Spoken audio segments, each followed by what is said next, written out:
when you hit 80 years of age, you have to call on your great grandkids to be able to tell you what to do on the computer. But Oak, it's good to be with you.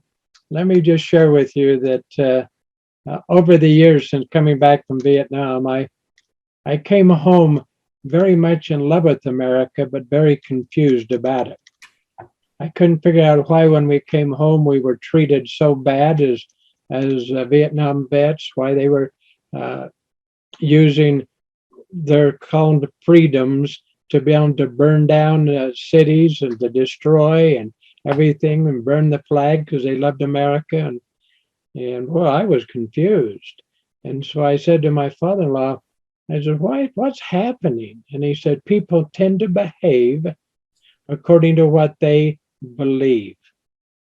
And so that's when I shifted from my bachelor's program in accounting and economics and shifted over to get higher degrees in the fields of history and education, so I could kind of see what was happening.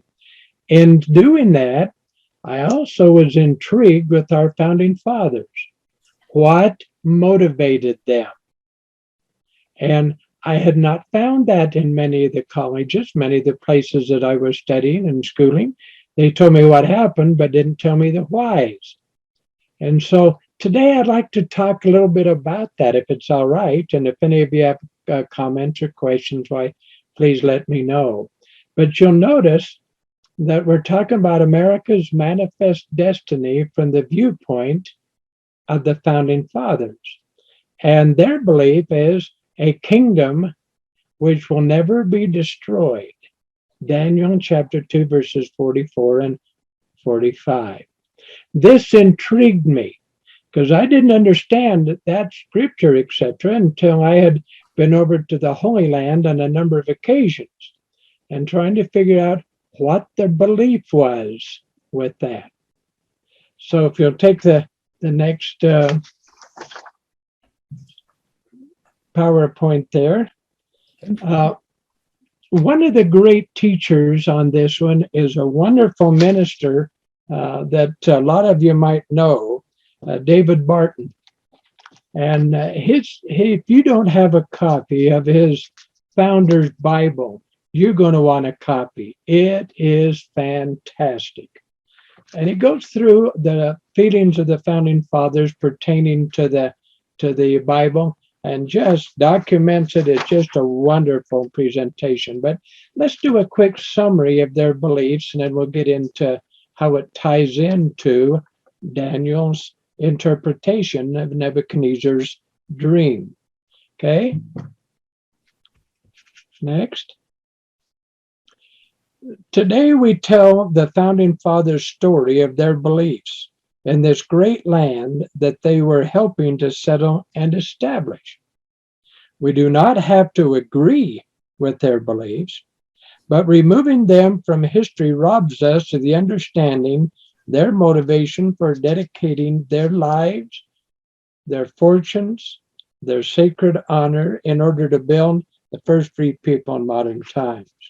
Now, this comes from a wonderful, wonderful book. A great teacher at one of the universities back east we'll refer to in just a bit. He said, if we're taking out what the founding fathers believed, we are not understanding their emotions as why they did what they did. And they said, many times our textbooks and different ones have taken out the belief of the founding fathers because the authors might not agree with it themselves. And he said, whether you agree yourself, it doesn't matter. You don't take their belief away. You won't understand it. Okay, next one.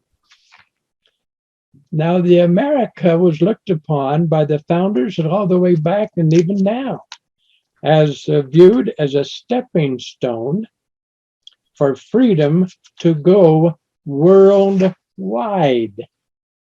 Wow, that was interesting for me. Next one, listen to John Adams.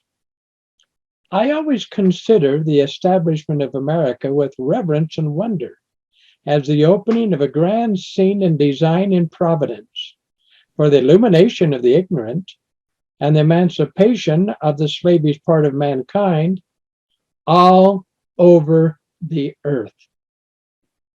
I have no idea why I had missed that in my growing up. I don't know if you had that in your training, Oak, or not, but I sure didn't when I was going to school.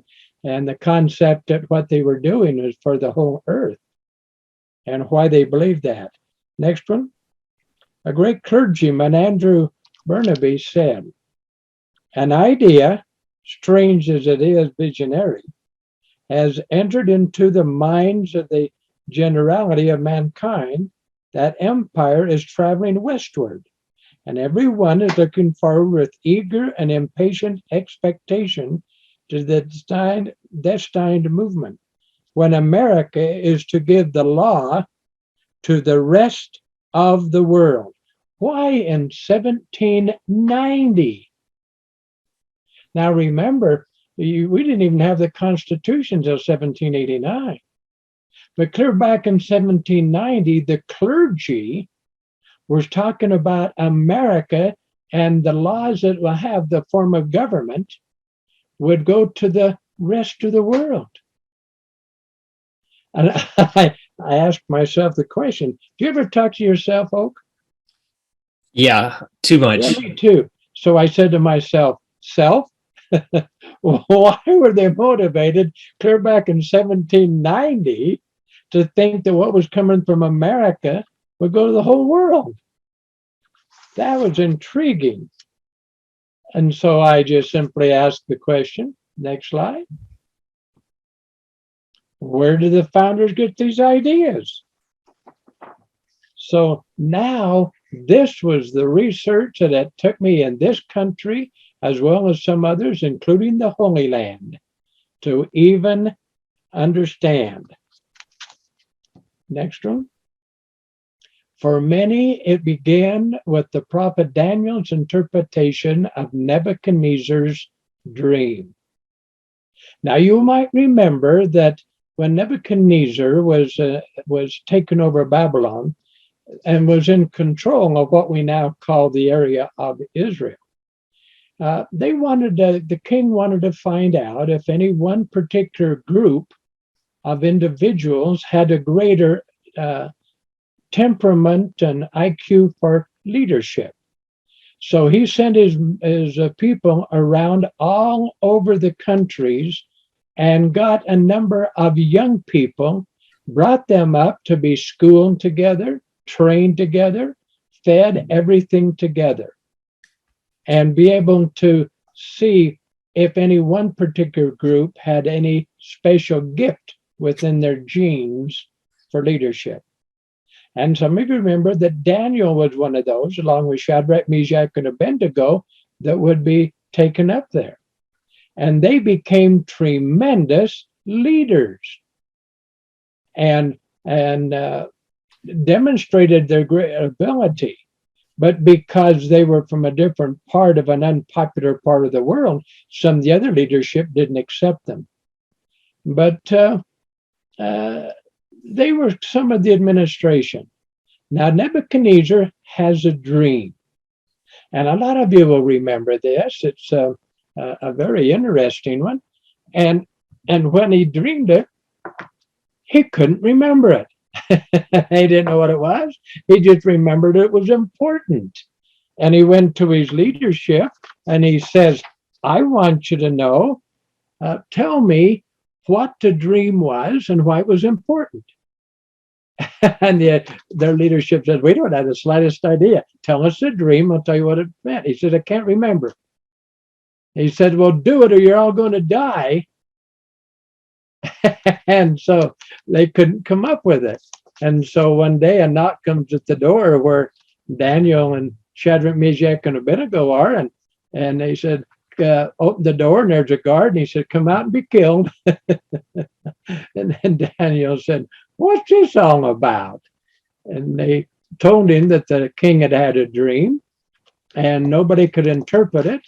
And therefore, the king was angry enough to put the administration to death. And he said, give me a moment or two and I'll come with you. And he knelt in prayer, received the answer, and he said, take me to Nebuchadnezzar. Now, this is Nebuchadnezzar the second now.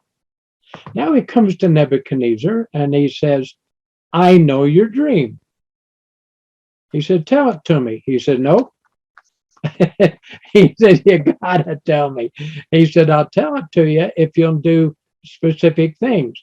Number one, you have taken the right to prayer publicly away from all of our people. You won't let us pray to Jehovah. If you will remove that, I will tell you the dream. And the king said, well, all right, we'll see. And so Daniel said, you had a dream, sir. And in the dream, you saw a statue. And you'll notice behind the king there is a statue. Okay. And so he said, you had a dream of a statue. And the statue was a man that had gold on his head. And his shoulders were of silver. And the stomach was of brass. The legs were iron. And then the 2 feet and 10 toes were a mixture of iron and clay. And the king said, hey, that's right. That's exactly what it is. But what does it mean? And Daniel says, won't tell you until you promise to send out a proclamation to all the world that the people that you control will now be able to pray to Jehovah. Now, if we didn't know that, we'll miss the whole next part. And so he said, I will do it. And Daniel says, all right, I'll tell you what it means. He said, these are different kingdoms that's going to come that are powerful in the world. After you, there'll be another kingdom. It will not be as strong as yours, but it will be a strong one. And then another one will be the third, and then you'll be down to the fourth. And then the time will come when there will be 12 kingdoms. And when you have 12 kingdoms, the Lord of heaven will set up a kingdom that will never be destroyed. And he said, this is very interesting, because in that dream, that will create a wonderful answer to the future. Next one, please. Now, Bishop Barclay wrote a poem about the destiny of America and said something which few Americans would comprehend today. This poem is in our capital in Washington, D.C. I've had some great people travel with me as I've taken them back there, and I've asked them, what is this referred to? They have no idea why Bishop Barclay, clear back in the days of the founding fathers, would create a poem. Westward, the course of empire takes its way. The 4 just arts already past. A 5th shall close the drama with the day. Time's noblest offspring is the last. First 4 acts. The first 4 acts. Just, yeah. Okay. And so now when they look at this, Babylon was the head of gold, Persia, Greece, Rome, then the 12 kingdoms would be established. And notice what this is talking about, out of the West. And so understanding that other one. Now, a lot of people don't understand when it talked about from the time of these kingdoms would be established. And they would, there'd be a rock that would come forth that would go upon the world. The stone would roll forth without hands. Have you heard of that? Oh, that the stone would roll forth without hands, and it would crumble all the kingdoms. I did not know what that meant. And after I'd gone over to the Holy Land a number of times, I finally understood what they were teaching back then. and learned about, your next slide there, the fears of King Herod. Now they believed that anything that was going forth without hands meant that it would be led by a woman. And so, because a woman did not ordain or establish their with the oil or anything on kings and queens, etc. So when anything was going forth without hands, it would be led by a woman. Now, when you understand why I learned this from Herod, you remember Herod the Great at the time, when the Savior's life was coming into existence in physical. You remember that Herod was one of the great leaders of what we call Israel, leaders of Judea. And he knew of this prophecy. He knew that Rome was the two legs, and that Rome was going to be destroyed, and in the time of 12 kingdoms, by a kingdom led by a woman. Now, remember back in his time, there was only one woman leading the government, and that was down in Egypt. Remember her name? Are you asking me? It's Cleopatra. Yeah. Yeah. And so he built fortresses for he and his leadership to be prepared that when she came up and destroyed Rome. But the problem was she and Mark Antony committed suicide. Herod panicked. There's no other women around. But as he would go among the people, because he was Arab and his wife was Jewish, the people around would honor her more than him. And he panicked. And he says, oh no, Mariamne must be the one. No, it can't be my wife. And it just bugged him so much, he ended up having her and their two sons killed to stop them, because they were the only women left that he knew of leadership. Wow. Now when you go over there and you go to Israel, they have a presentation at night, and you're sitting outside the city of Jerusalem, and you have the great big walls up there of stone, and they have lights flashing along there, and you're listening to a speaker talking about this. And the belief of rolling forth without hands would be led by a woman. And it talks about him now going out of his mind because he had taken the life of a wife that he loved. And on one of the scenes, the lights are going across on dark and hitting the stone. And you hear his voice, and he's calling out, Mariamne, Mariamne, where are you, Mariamne? I'm sorry. I mean, it's just a wow experience. But until I sat there, listened to that, and then did the research on it, I didn't know what it meant, a stone rolling forth without hands. I knew that a religion could not go without hands because they believe in the laying on of hands in order to pass on priesthood authority. But he felt that it's going to be a kingdom. Wow. Now, all of this was going out to be watched and was taught from church after church. And when you get to the time of the founding fathers, they're talking about the prophecy of a woman leading a freedom movement. Next slide. Many religious leaders believe that Joan of Arc launched the prophecies of Daniel. Oh my goodness, I wished when I was in school I could learn more about Joan of Arc. She was fantastic. But there you have the material. Read with me a little bit on that. As it says, in the early 1400s, there was a major war between England and France. England had invaded France to such a degree that they had dethroned the royalty of France. The French crown prince, called the Dauphin, was in hiding. France was in a state of chaos.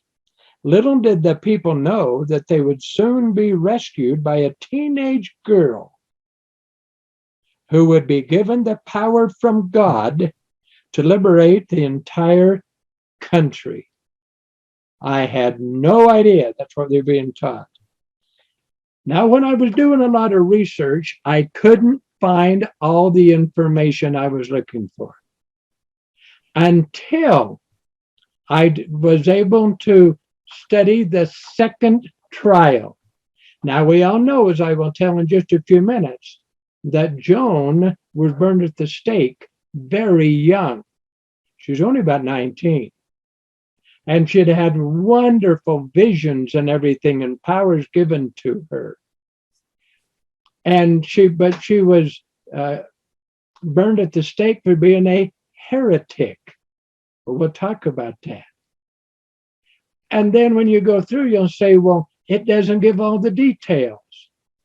But a number of years later, after she had been burned at the stake, the request to the Pope was, her reputation is still so very, very solid.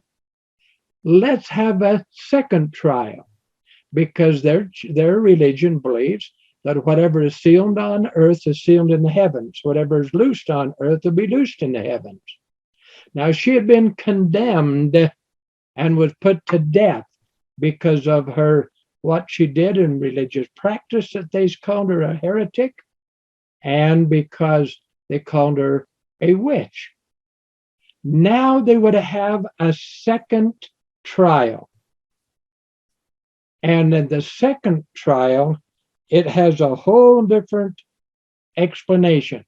Now the Pope is in charge of the trial. Witnesses are brought from all over who knew her. The witnesses are presenting to the Pope beliefs and practices Joan followed, that the Pope was teaching against, and against revelation, and against these different things. But when so many witnesses came and presented their material, the Pope reversed her trial and made it so it reversed it in their belief in the heavens. And a number of years later, clear down into the 1900s, when my daddy was just 5 years of age, then Pope declared her to be a saint. Wow, had I missed a lot. Let's take a little look at it. Okay. She reported, and by the way, in the last one, I forgot to mention the reason I had that up there. Please, can you back up one?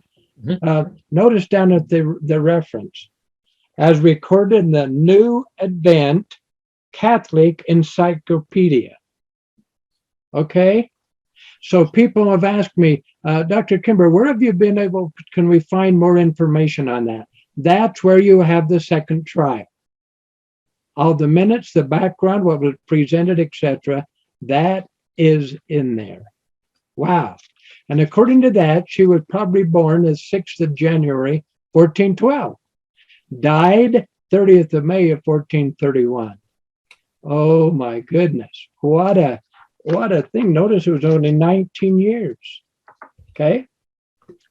But it was the age of 13 and a half in the summer of 1425 that Joan first became conscious of that manifestation, which she afterward came to call her voices or her counsel.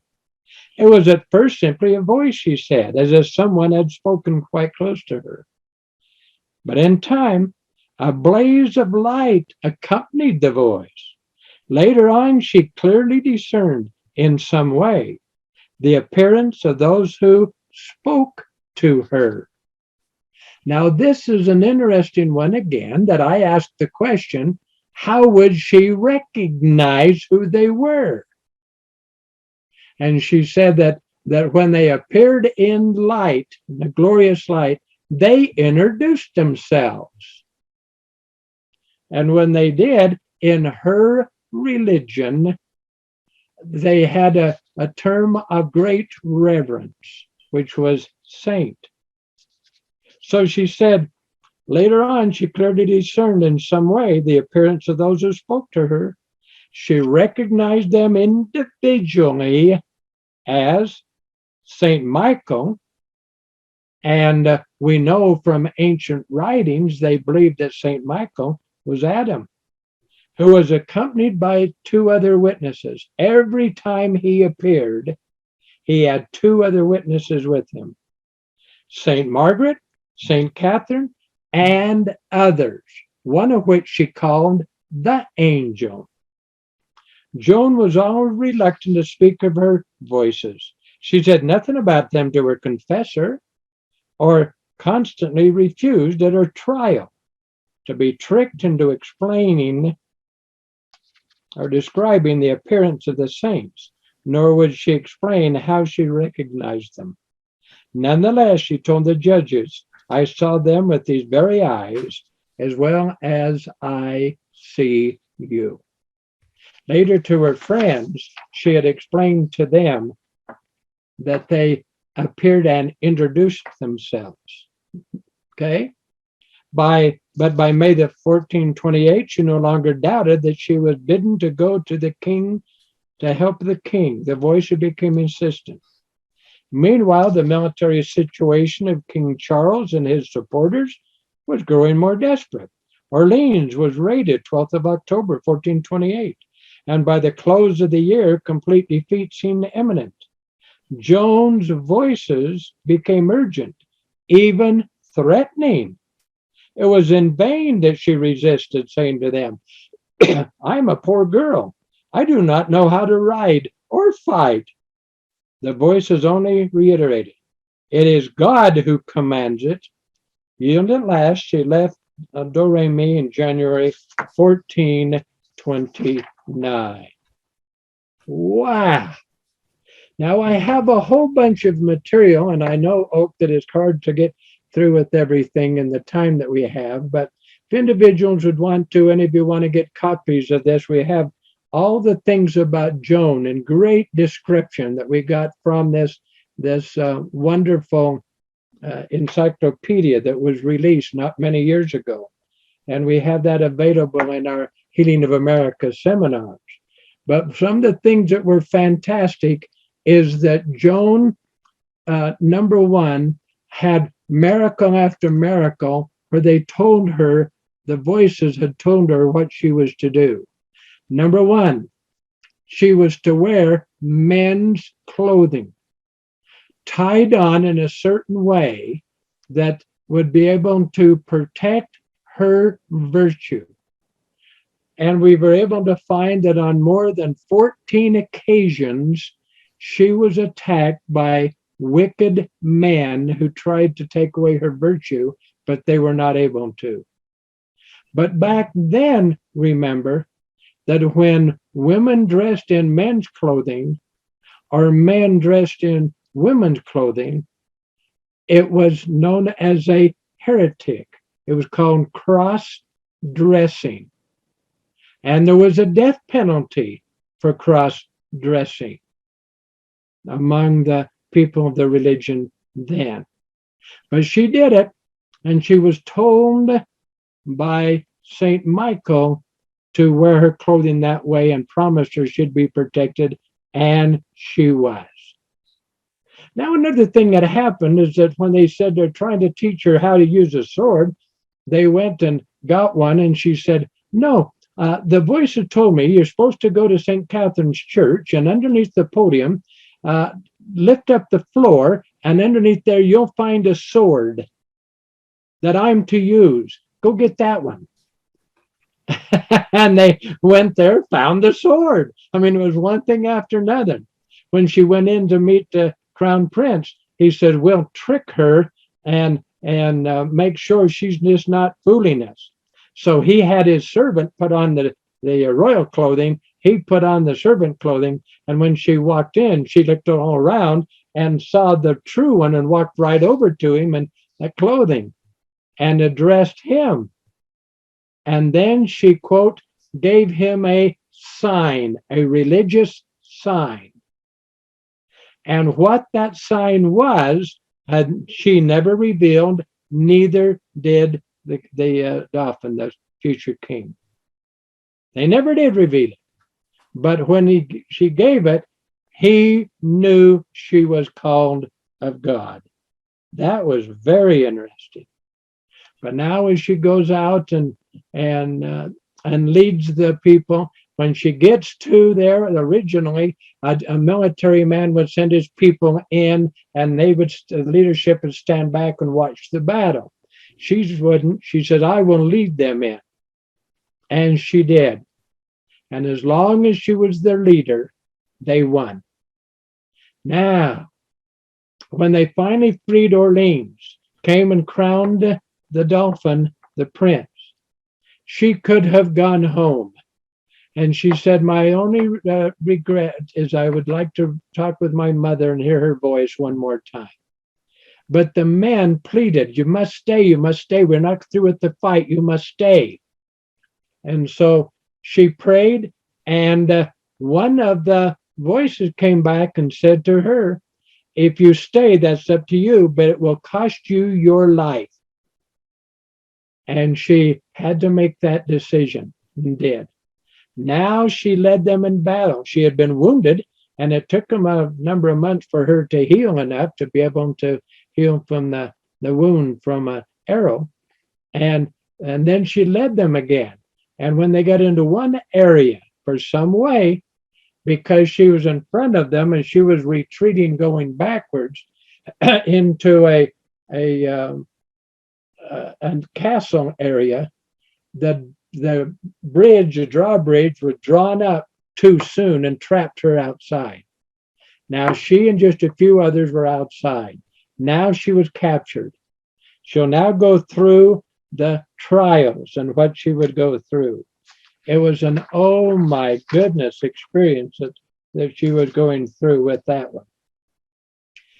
She was sold by one of the leaders there that have captured her to the English. But even though it was there, she was still being in a religious trial. Now they went through and tried to get her to deny her voices. She would not. And so they declared that she was a witch. But they were fearful to execute her as a witch because of popularity. And so now they would try her as a cross-dresser, heretic, and found her guilty and put her to death. Now you see at your top of your slide. As previously mentioned, on the 30th of May, 1431, Joan was burned at the stake for being a heretic. I always thought she'd been burned as a witch. Wasn't. Many years later, in a decree published by Pius X, April 11th, 1909, John was officially decreed to be a saint. Joan, right? So, did I say John? Yeah, it says John on there. My brain is moving so fast because I'm watching the clock, and I say, "No, he wants me to cover 10,000 more things." Now, the thing for you to remember is this is what the people believed in at the time of our founding fathers.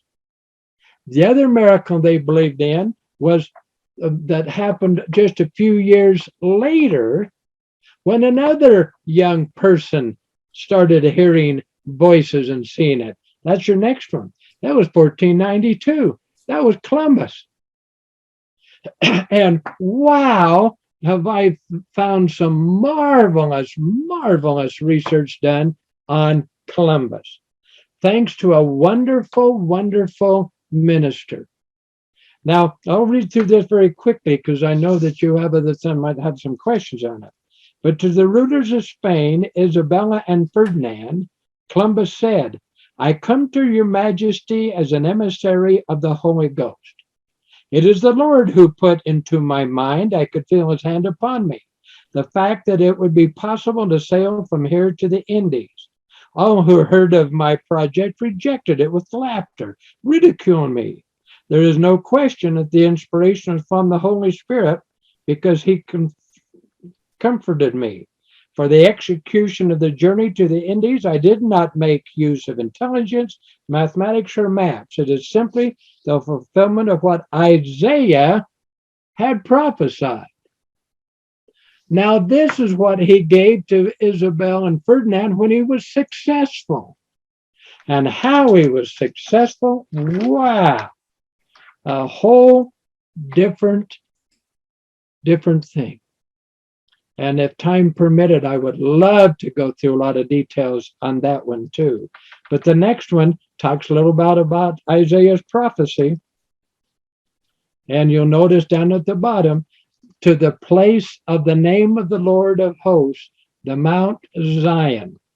And boy, they started, what they were believing in that was wonderful.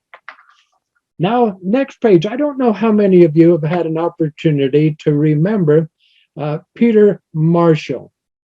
Peter Marshall was a wonderful chaplain to the United States Senate for a number of years.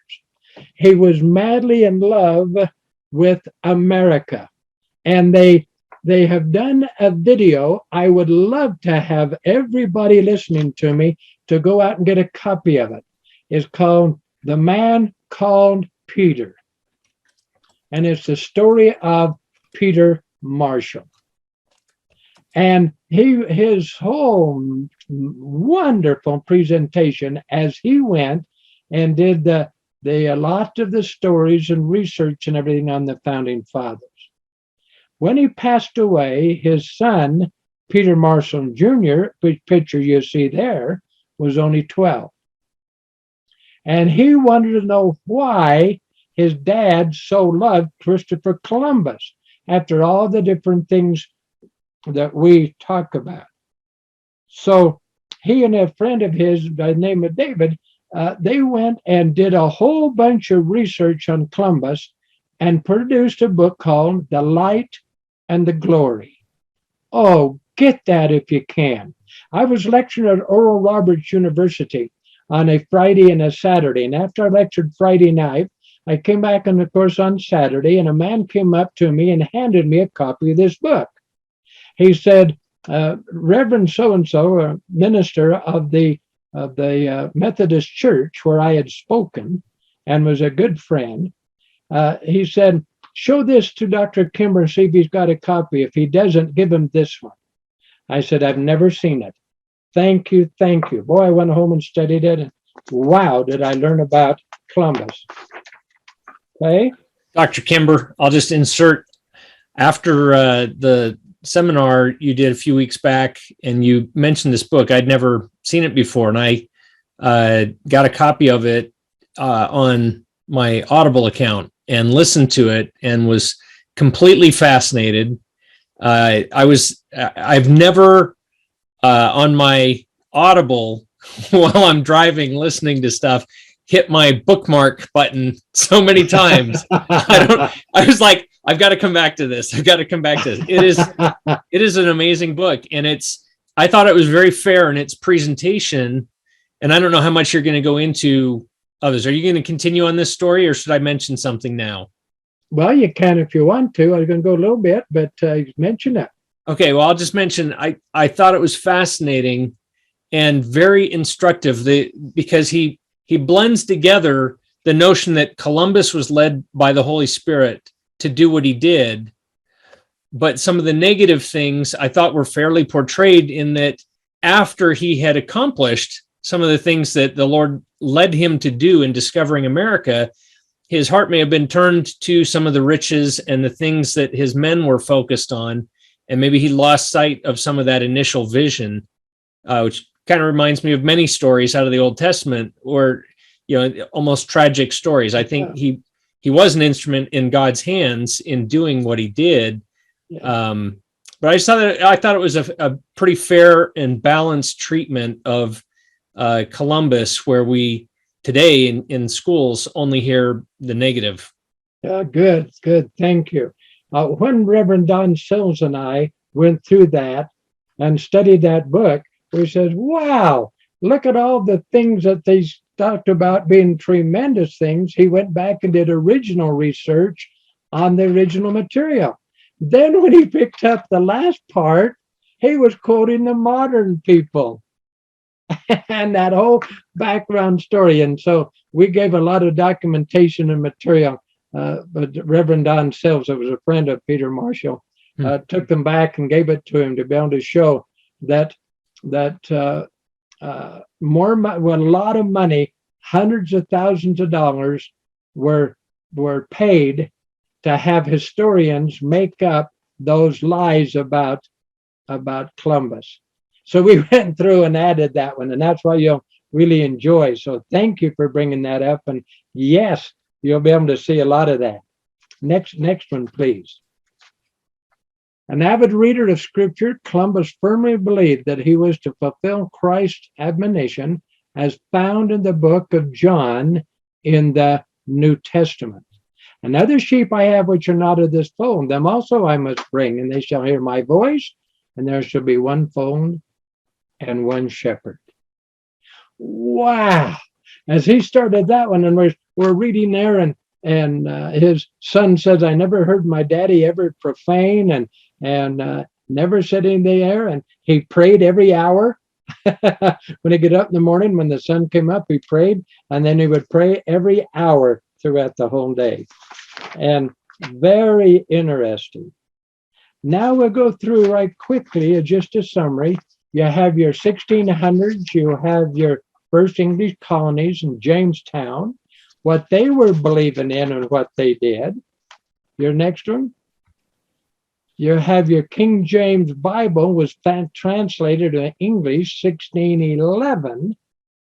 And that's when you're going to have an interesting one, because you'll now have access to the Bible in English for the first time. This is 1611. And that's when they were able to get copies of the various materials that we've been talking about. Next one. Plymouth was established in 1620 by people fleeing religious persecution. They brought their new Bibles to America, seeking religious freedom. So important. Next. In an effort to support one another, the Pilgrims practiced Christian communism, having all things in common. Wow, that didn't work. They had to learn what ownership of property was all about. You remember that. Next, by 1776, 1 in every 4 Englishmen had moved with their families to America, making 3 million in all. Of 12 million, 3 million came to America, seeking religious freedom. Okay? I've never heard that before. You're telling me that in England there were 12 million citizens and 3 million of them had traveled to America during whatever period of time prior to this.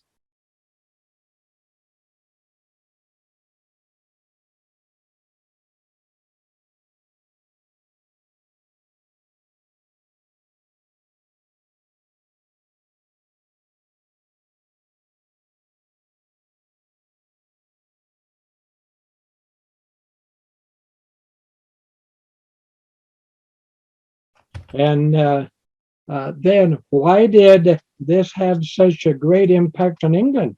To understand why they came to America, we need to first understand what was happening with the major events in England. But this is something that really got to me. Next one, the history of the Georges.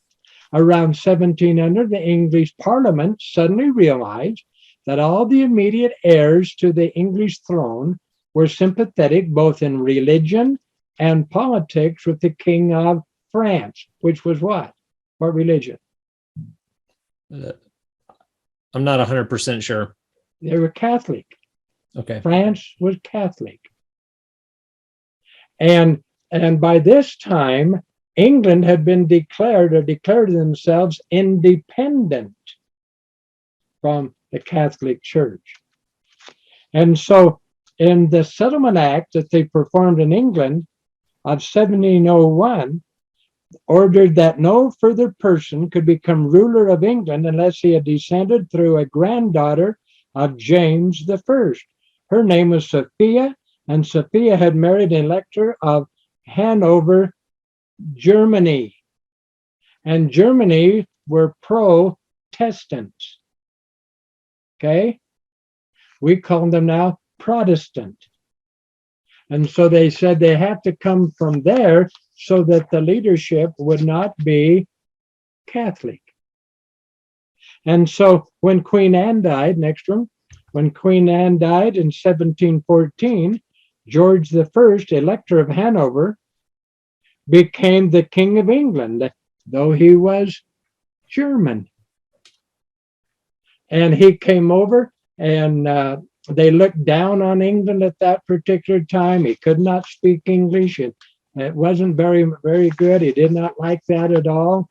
And so he just kind of decided to turn it over to his son. George II, another German, took over in 1727. He ruled so long until 1760 that even his crown prince under him had passed away. And so under him, he wanted to have a culture brought to England. So he's the one that had the great producer of the music of Handel's Messiah come over and produce the music that become the great music of the world. And his grandson was born in England. Okay? So that's your next one. Okay, you have George III. He was the grandson of George II, who was the first king of the century who was not German. He was born in England, educated in England, spoke English beautifully, considered himself a patriot king, extremely popular among the English people, but his policy began to antagonize the American colonies. Now, this is the part that you'll want to be able to have, because I did not understand this at all. When he first there, he was a very patriot king and everybody loved him. The people in England honored him. The people in America honored him. And those that came over to America still called him the king. And he was a very good king. He was a moral man. He and his wife had 15 children. He started having mental problems. I'm not sure it was because of 15 children, but we always wondered about our parents, huh? And so when he started having that, he started to turn against those that went to America. He was fearful of them. And the ministers were teaching him, do not go against the English living in America, for they are the ones of prophecy. That scared George because he became jealous that America would compete with him and take over the powers of the world. That's why he turned against America. And by the time you get down to 1775, something happened that I was never taught in school. George III declared independence from America. I didn't know that. I thought we declared independence from them. Have you ever heard, Oak, that they declared independence from America? No, learning it right now. On December the 22nd, 1775, George III issued a harsh proclamation, virtually abolished the colonist status of British citizens. The king said that the Americans were to be treated as enemies, and that all trade with the colonies was outlawed. American ships could be seized, their cargoes confiscated, crews drafted into the British Navy. Now, the great minister that we talked about a little bit earlier, Bishop Berkeley, declared, "Don't fight America. It's the land of prophecy." And tied in this whole thing about what was happening. The British people would not support the Civil War between Englishmen and England and Englishmen in America. The British wouldn't support the king in that because America was the fulfillment of Daniel's prophecy, the fifth act. And because as you study Joan, it was told that Joan would be bringing freedom first to France. It would then go through England to the land of Joseph, the land of the everlasting hills, the lands that became known as America. And from there, it would go forth to the rest of the world. The king, because he couldn't get support, now goes to his cousins in Germany to hire his cousins to come and fight for England. Wow. In his wonderful book, Battles of the American Revolution, get that one. Carrington analyzed every battle and was able to document that almost half of all the British fighting against America were German. Let me repeat that. 48% of all those representing England and fighting in the war were German. I didn't know that. And Carrington was in the War Department with Abraham Lincoln. And he said, "I can prove to you that God's hand was in this war and why." So when he wrote Battles of the American Revolution, that was a history book that was in our schools for many, many years. And it took every battle, told how many were English, how many were German, how many were the different ones, and showed how many miracles happened and why Washington would send 69 letters to Congress declaring how if God had not intervened, they'd have lost the war. But that many, I heard there were a few German soldiers, but I had no idea it was 48%. And many of them after the war went back to Germany, got their families, and came back and settled in America. The highest number in America were English, the second highest were German. Since Europeans had been able to read the Bible in their own language, they had noticed that from Daniel to Revelation, it tells about the four bloodthirsty kingdoms that would come one right after another. Then the Bible said the Creator would prepare the world so that his own kingdom could be set up. So Bishop George Berkeley, as we talked about before, the famous philosopher, said the four great tyrannies were obviously Babylon, Persia, Greece, and Rome. Now, the world was therefore ready for the fifth act, which would prepare mankind for the Creator's kingdom of universal peace and universal prosperity. Bishop Berkeley felt that this great new movement, America, would lead the way. That's how the founding fathers were established. Wow. Now, next one. What brought them here?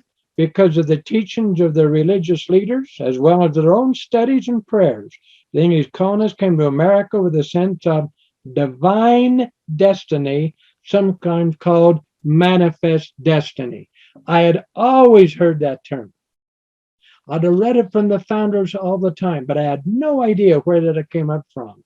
From Columbus and what he went through, and had the angels appear to him 7 times.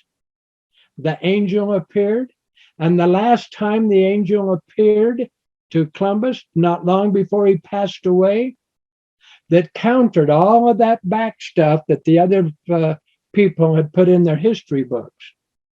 Columbus was not an evil man, and just a couple of years before he passed away, the angel came. And in the manual material that we did on the Healing of America seminars, we got that quote documented. And the angel said, "Why are you troubled? Why are you discouraged?" It was on his final trip coming back. "Why are you discouraged? What more did he do for Moses and David than he has done for you?" And then he declares the blessings and everything that Columbus had earned. Oh my goodness. The report that we did on Columbus tied all that together. Now they go through the learning process. Madison, happily for Americans, happily we trust for the whole human race. They, the founders, pursued a new and more noble course. The founders sometimes referred to America as the land of Joseph, which will one day feed millions of the world's starving people, happening right now. American settlers considered themselves under covenant with God to perform their great mission. As John Winthrop, the first governor of the Massachusetts Bay Colony, had written on shipboard en route to America, "Thus stands the cause between God and us. We are entered into covenant with him for this work. We have taken out a commission. The Lord had given us leave to draw our own articles of self-government. Now, if the Lord shall please to hear us and bring us in peace to the place we desire, then hath he ratified this covenant and sealed our commission." John Jay, first Chief Justice of the Supreme Court. "It has often given me pleasure to observe that independent America was not composed of detached and distant territories, but one connected, fertile, wide-spreading country was the portion of our Western Sons of Liberty.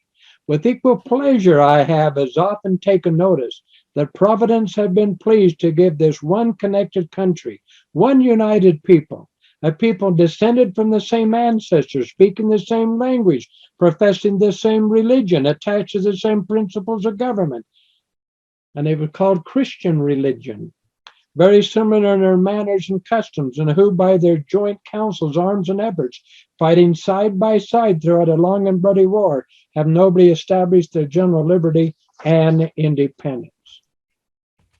They pointed to the miraculous hurricane, which came in 1746, when Boston was desperately fasting and praying that the Almighty would save them from the French fleet of 140 ships, which had orders to burn every major port city of the American coast. The hurricane came up suddenly on a bright sunny day and demolished the French fleet. Both the admiral and the vice admiral committed suicide when they saw what was happening to their mighty Armada. They also pointed to the highly improbable circumstances that led to the defeat of the British during the Revolutionary War. Ezra Stiles, president of Yale University, pointed this out in the Massachusetts legislature when he spoke to them 1783. Now, this is the time he was talking about why they should become part of the United States. "How wonderful, how gracious, how glorious has been the good hand of our God upon us, in carrying us through so tremendous a warfare. We have sustained a force brought against us which might have made any empire on earth to tremble. And our lowest and most dangerous estate in 1776 and 77. We sustained ourselves against the British army of 60,000 troops, commanded by Howe, Burgoyne, Neophoz, and Clinton, and others of the ablest generals Britain could procure throughout Europe, with a naval force of over 22,000 seamen and above 80 British men of war. To whom but the ruler of the wind shall we ascribe it, that the British reinforcement in the summer of 1777 was delayed on the ocean 3 months by contrary winds, until it was too late for the General Clinton to raise the siege of Saratoga, whereupon General Burgoyne surrendered with a conquered remnant of his 8,000-man army, all of them German. Modern scholars often scoff at the powerful engine of sacrifice and motivation which early Americans called their manifest destiny. To them, this driving force which inspired them in their moments of desperation and defeat was no accident, as so many skeptics of our own day sometimes designate it. The founders continually referred to elements of providential management, divine intervention in their affairs. America becomes a city on the hill, God's new Israel. Professor Conrad Cherry, here is the professor, back east teaching school, back in the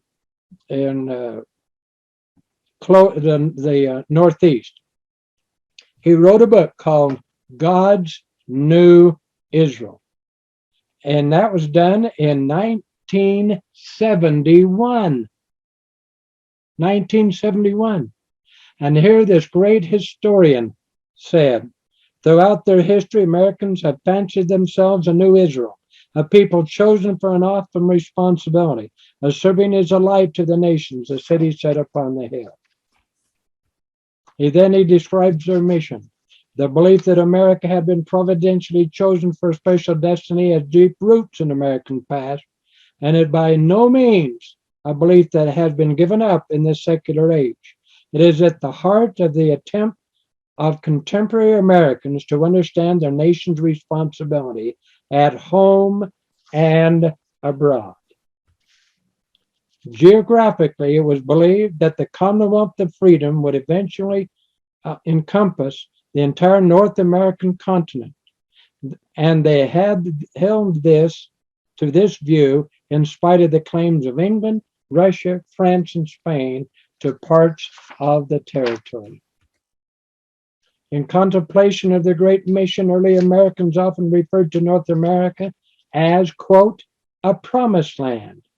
Throughout their history, Americans have been possessed by an acute sense of divine election, a light to the nations, a city set upon a hill. This was written by Professor Cherry in a public university. And he said, you don't have to believe this, but you can't take away what the founding fathers believed, or you'll never see their motivation. That's why this book was so very, very valuable. They said it would be in America that God would, quote, refine Christianity and reform and restore the church to its primitive purity.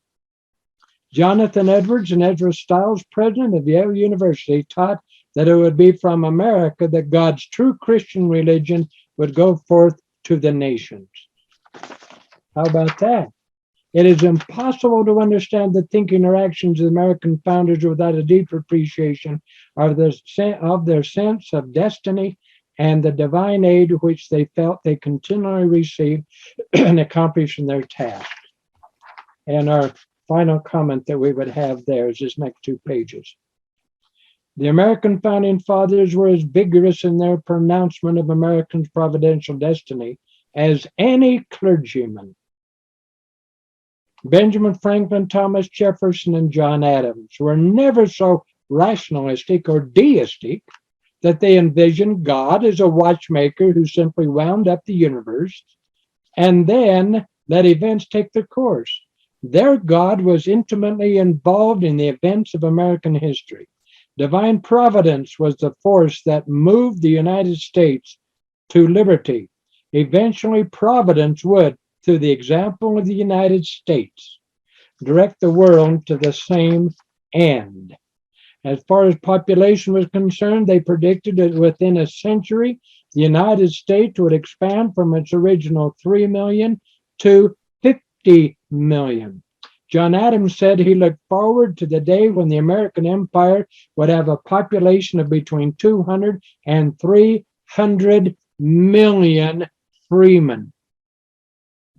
And when we put this together just a few years ago, we had a population of right there.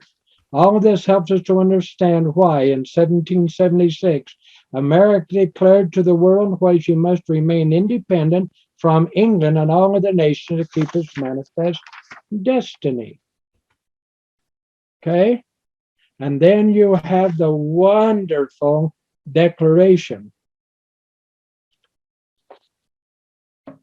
where you have a people declaring the country to free. It's a statement of beliefs. It was never referred to as the Declaration of Independence until clear down into years after that. They were already independent from England because the king had declared them independent. Then after they were independent, the king wanted to conquer them so that he would then not be his equals, he would conquer them. That's what it was all about. So, my goodness. Then we have that wonderful, wonderful statement. And all across the country, I've given young people $25 in the gold-colored dollar coins until if they will memorize the Declaration of Independence, as we called it. But it was really called their Declaration of Rights. Declaration of Rights. Please remember that. Turn over to 53, will you? Oh, because we're going through here. Benjamin Franklin, Sam Adams comments on it right there. It is obvious after going through all these studies that the founding fathers of America believed that the principles of freedom which they put into the Constitution belong to all flesh and will one day be made available to them. Do we believe that? Do others in the world believe it? You'll see right quickly. This is Dr. Skousen meeting with the Pope declaring to him, when you are ready to proclaim the Constitution according to the American founding fathers throughout Central and South America, we will support you. Next one. You have myself, as you can see there. You have the royal Prince of Jordan and Dr. Gannad of Israel. They invited me to go to Jordan and meet with them.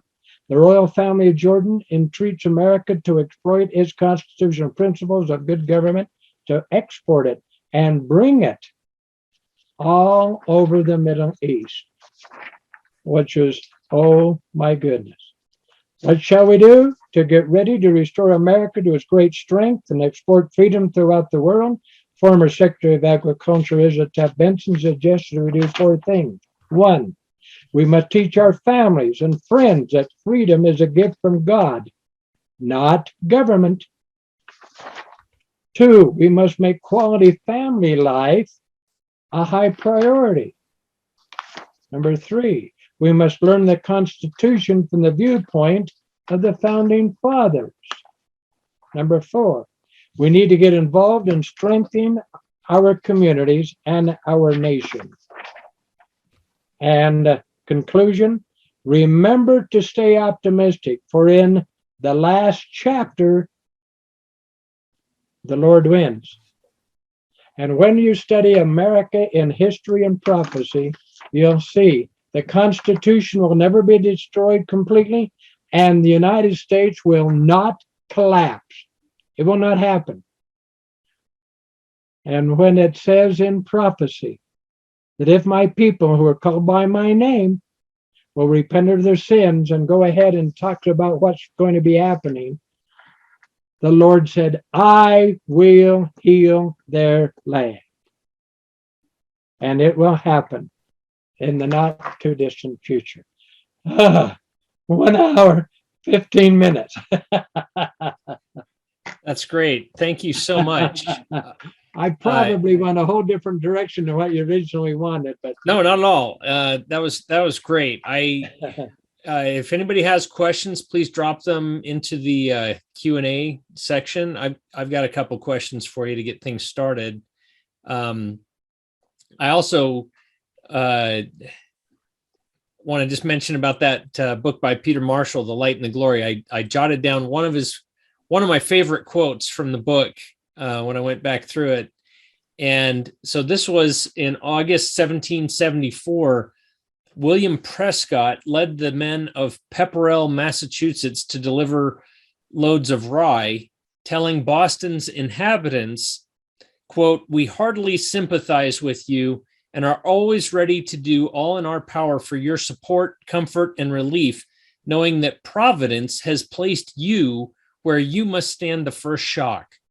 We consider that we are all embarked in the same boat and must sink or swim together." wow, is that fantastic? Yeah, I love that. And I feel like, like back then, the Boston community was the location of that first shock. Yeah. And they had to work together about how to, the colonies had to support them because they knew, if Boston falls, well, we're all just dominoes. Yeah. And so I love that. And I just feel like that's repeating now in history. Like we are the people that are going to withstand the first shock of what is the unveiling or birth of Zion. And I just feel like we are all in this together, and we've got to sink or swim together. Well, that is so good. And you'll find in there in this summary, he says in the book, he said, the things I learned about Columbus thrilled me the most, and the things I learned about Jefferson disappointed me the most. And when we found that research that he did all the original stuff on Joan or on Columbus from original sources, that he went over to Europe and all there where they lived. Then he came back and took to what was being done by the various colleges and universities on the rest of Columbus and Jefferson. So one of the books that we had Reverend Sills take to him was the real Thomas Jefferson. I hope everybody has the real Thomas Jefferson, the real Benjamin Franklin, the real George Washington. Those are such good books. But as you go through it, I was wondering at the question, and I apologize for going a little bit too long on this one part, but I wanted to for you. I became very, very concerned when I started into graduate school because I was hearing the two sides of the founding fathers. One, how fantastic they were, and the other, and how bad they were. I have an individual that has contacted me right now that's writing a book on Benjamin Franklin. He said, I've been absolutely shocked. I've interviewed all across the world. And he said, the references you gave me have really helped. I had no idea that $1.25 billion had been spent on hiring individuals to go to England and make up as many false documents as they could on the founding fathers. And when I was watching these two stories happening, I've said to myself, find out who made up the lies and how much money they were paid. 17 years later, we had it all documented. And it's in the material, all documented, who paid the money, why, how much, where, what lies were made up. Franklin did not have illegitimate children. He did not have 14, didn't have any. And Jefferson was not the father of the Hemmings children. We got that all documented. And the founding fathers were good people. And when the angel complimented Columbus just a couple of years before he passed away, wouldn't have happened if it had been evil. And so by going back and putting the two and documenting it and putting into tax exempt foundation report and the whole digest on education, I'll tell you, it just was a thrill to me to see that what the Lord prophesied happened. And when he said, I raised these people up for the very purpose, and what they did was so good that anything more or less would produce evil.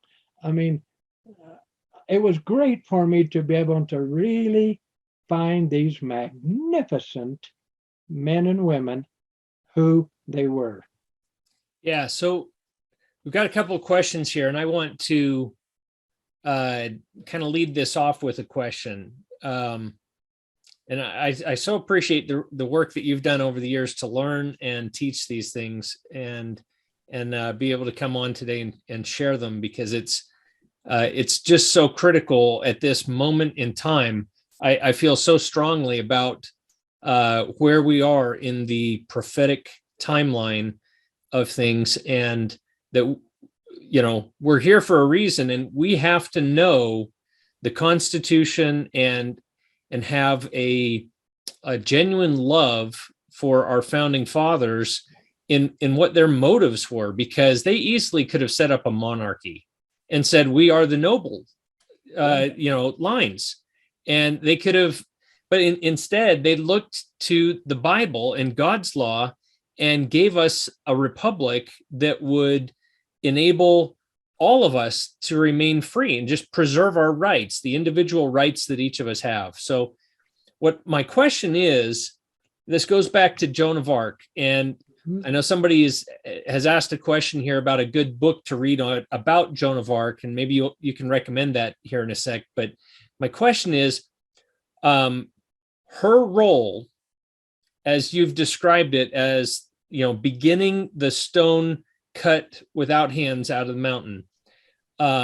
Why did France have to kick the British out and defeat their army and restore the King of France in order for that stone to roll forth and eventually provide Columbus a way to America and the Revolutionary War and all these things for the gospel of Jesus Christ to be restored in America? Why did Joan have to perform that action?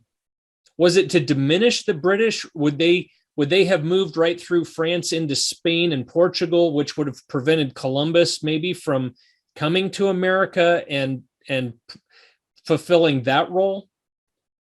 Good question. Very good question. I wished I had a correct full answer for you. I don't have part of it. I have to look at what happened and not knowing exactly why the Lord had established it that way.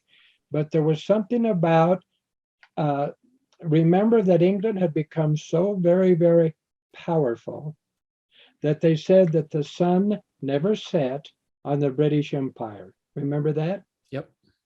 And if England had not been minimized in its strength when it was, we would have never had the fulfillment of the freedom that we have over here. Now, to understand that one, Secretary Benson said, have the people start the American story by starting in 1215 in the history of England. Because that's when we had the Magna Carta. Okay? Most people don't know that Magna means magnificent, and Carta is a charter. Magnificent charter. And when you start there and start coming down and see, you'll see what happened when Joan comes about in the 1400s, Columbus came about. If this hadn't have been happening and what was happening with France, it had never worked out. And I didn't know that, Oak, until I started studying. Remember when they painted the picture of Washington kneeling in Valley Forge in prayer? Yeah. I asked his grandson, who showed me the original picture, the original painting of his grandpa. And I said, you ever studied the prayer? Are you asking me? I haven't. He said, well, no. I said, You don't know he's praying, well, he's praying to win the war. I said, no, he wasn't. I said, he was praying on another prophecy. And he was praying on that particular occasion. Please bless my men that they will stay until the French come. It was on that day that George Washington would have the blessing of seeing a magnificent angel that appeared. And for years, it was taught in the schools about that angel and what that angel said. And why we don't teach that anymore? Because boy, does that answer the questions of France would be part of this whole thing. Then we take a look at, from France, they gift us a statue of a man, right? No, Statue of Liberty is what? a lady. Yes. And when a lady has a crown on her head, it's against our Constitution to give titles like that. It's one of knowledge.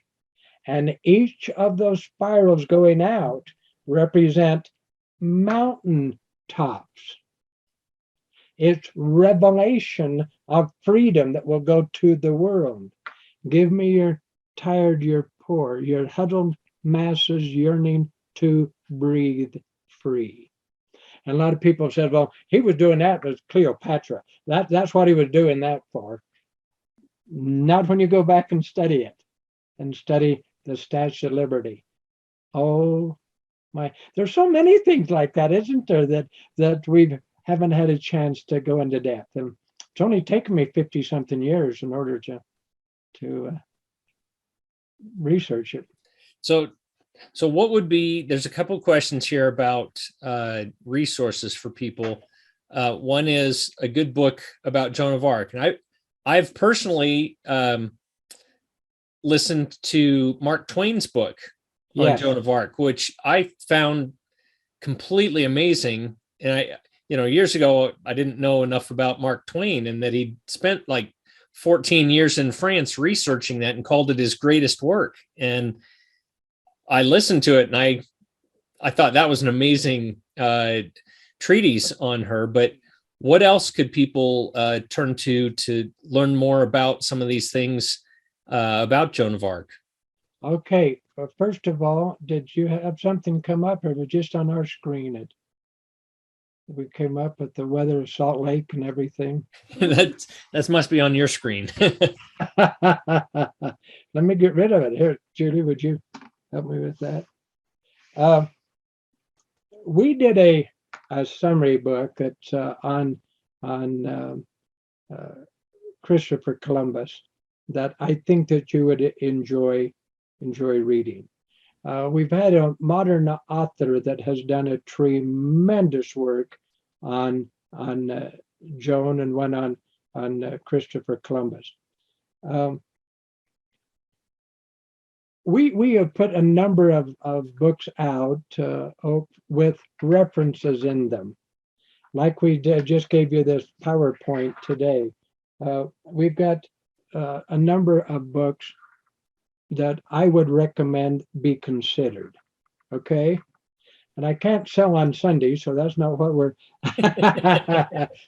But when we went through, one of the things that helped me is we put together a seminar series called The Healing of America.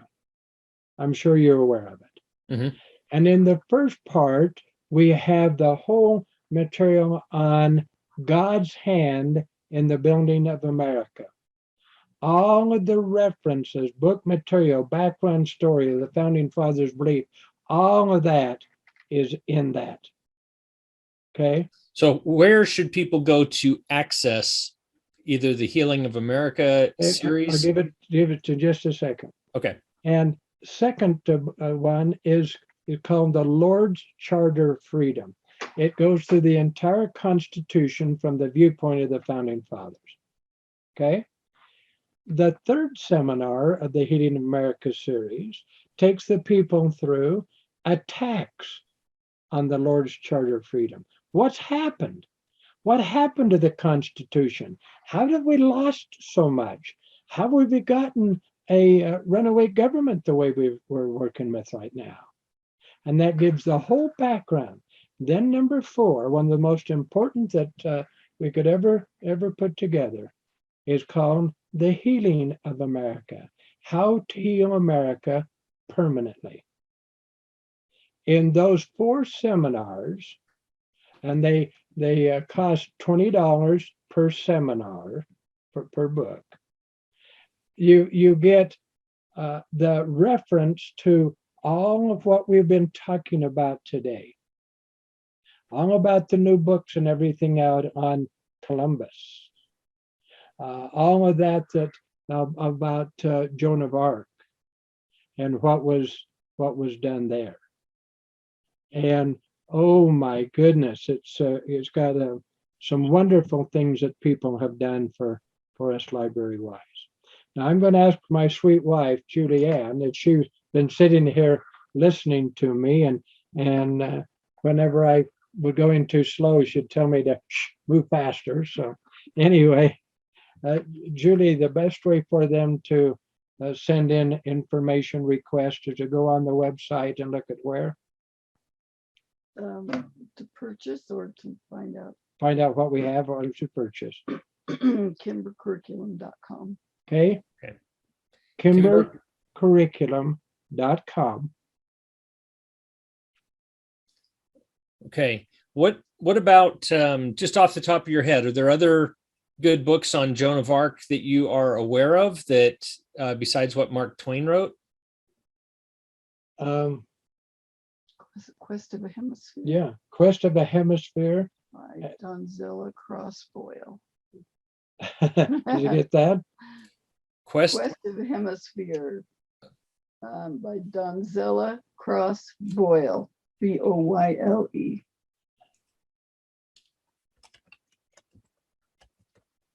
And then there was a book put out by an individual that you used to listen to on the radio, and it'll say, stay tuned, in a minute you will hear the rest of the story. I still listen to those. All right. Paul Harvey did one. On Joan of Arc? Uh-huh. A book or just one of his little vignettes? Both. Okay. Huh. I did not know that. What about there's one more that Julianne told us that I really, really, really, really like. And that was done by Sterling W. Sills. Sterling Sills. It's a talk on CD. And you can also get it as a wonderful talk on CD. And he put it out as a radio program on CBS Radio. And he gives a summary of that whole thing. Oh my goodness, it does really good. You can get it either on audio. If you can't find it on the internet, it was done on KSL radio. And if you can't find it on that, why, we can get it for you either on audio or written. That is a marvelous one as well. Sounds good. That's also Kimber Curriculum. Okay. What about somebody asked, where can we learn or read more about the stone rolling forth, which I think I'm going to guess that kind of ties into this Joan of Arc stuff, but it might be a little bit more on the side of what you were talking about early on, that, cut without hands deals with a woman being heavily involved in that initial process. So where are there any kind of resources on that aspect of it? They can get them all from me in the seminar number 1, because I put in there and put the documentation because it comes from more than one source. But the number 1 that helped me was a study of the life of Herod the Great. And you can get that on a number of sources. But coming into the last part of his building of the protective castles, 2 of them near Jerusalem, to protect his people from this happening of this terrible destruction when Rome was going to collapse because of the prophecy of Daniel and etc. That's where I found much of that material. That was so helpful because I didn't know that was their belief back then. Because nowadays we might believe in something totally different over here. But back then, when it was put together, that was what they believed back then. And that's why it helped me, because I thought, oh, wow, now I understand that. Because I couldn't have graduated from primary if I said that the kingdom would roll forth without hands. Somewhere it's got to have the laying on of hands, or even Cecil B. DeMille would be upset with me. Okay, we've got one more question here, and I'm going to rework this just a little bit, Brian, so it's not quite as specific. I kind of know your answer to this, but the idea that America has gone, we've got a secret combination essentially over us at this point. Yes. And so what is your sort of vision of how America comes out from under that secret combination? Will it happen through the election process? Will it happen in a different way? I'll let you. Good question. And you're going to tell them that if they want to get the full documentation, they can get a book that's called America in History and Prophecy. And in that book, I go through and document all the various steps and going through, including fulfillment of Ether, chapter 8. If you want to get another really good summary of it, I would recommend you get a talk by Secretary Benson called I Testify. Yep. And then he told me personally, he said, if people think the country's going to fail, tell them to get my book called This Nation Shall Endure. And also, Great resources. Yeah. Righteousness exalteth a nation. How's that for a good book? That's awesome. So, well, that is all the questions that we have received from people, and I just really appreciate your time. We've you were so kind to let me come on. I hope I haven't ruined it for you. Hope nobody throws too many tomatoes at you for inviting us to be with you today. No, it's been wonderful to have you, and to have your taskmaster keeping you on time for us next to you. She's a great helpmeet that way, I'm sure. If you want an interesting experience, you go research the words helpmeet, because there are help you meet what? So your bride is your helpmeet there, Oak. Now you have to ask yourself the question, help you meet what? It's a good question. Or who? That is probably very appropriate. That's a different fireside. Yeah, for sure. Well, thank you again. It's just been a pleasure to listen to you and have you share these things with us. And I'll get this video put out quickly, and I'll send you a link if you want to share it with people as well. Well, we'll do that. Thank you very much. If there's any editing you need to do, be comfortable in doing it. Okay. That would just be to take me out. But if people want to learn more, they would go to kimbercurriculum.com is one of the resources. They can also go to Thomas Jefferson Center. Okay. So those are .com. a couple of good resources. So, well, with that, we'll close out the webinar, and thank you again. Thank you, sir. Appreciate you.